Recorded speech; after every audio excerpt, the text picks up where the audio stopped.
Voices from the Attic. Chapter 1. The House on Ashpine Hill.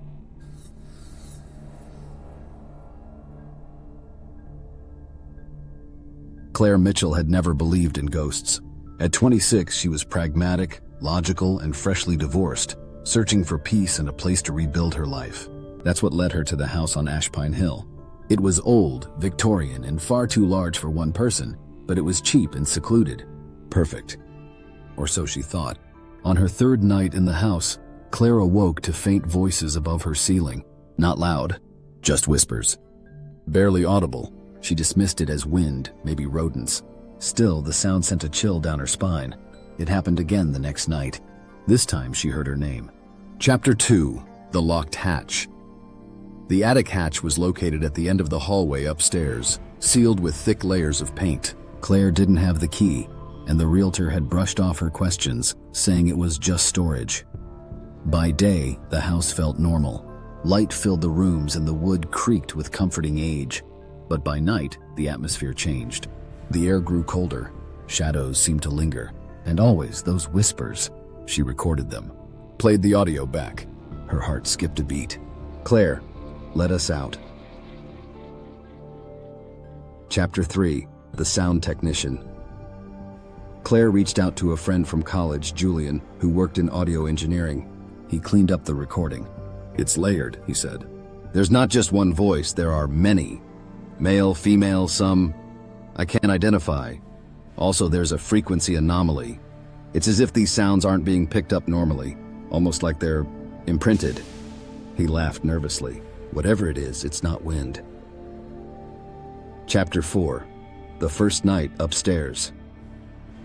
Determined, Claire set up a mattress in the hallway near the attic. At exactly 3:12 a.m., the whispering returned. She turned on her recorder, held her breath. But then footsteps from inside the attic. Soft. Measured. Like someone pacing above her head.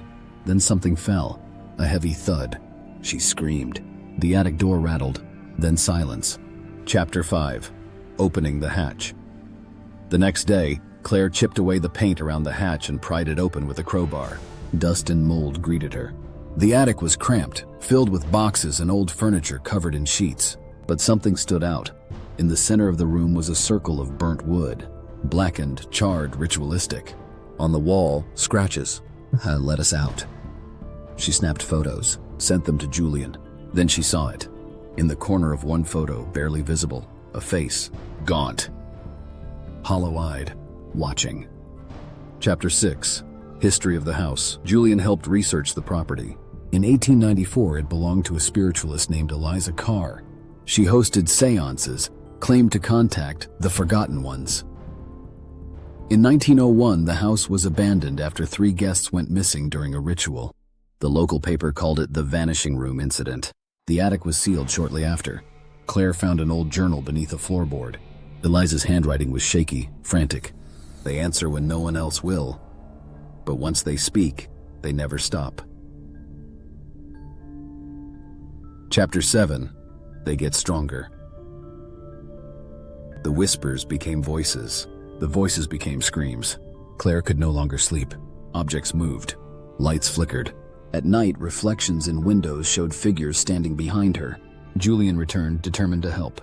They placed salt lines, candles, recorded new sessions. At 3:33 a.m., all cameras went black. The house vibrated with sound, a language they couldn't understand. Claire collapsed. When she awoke, Julian was gone. Then Chapter 8, the attic opens itself. Days passed. Claire stayed locked in her room, surviving on crackers and water. The attic door remained open. She'd hear footsteps, dragging sounds, breathing. One night she found writing on the walls in her room. "Now you live here too." She tried to leave. The doors wouldn't open. The windows showed darkness even at noon. She was inside something else. Epilogue, realtor's note. Weeks later, the house was listed again. Charming Victorian, remote, newly vacated. Key missing for attic door. Do not attempt to access. In the final photo of the listing, if you zoom in just right, you can see a pale hand in the top attic window. It's waving,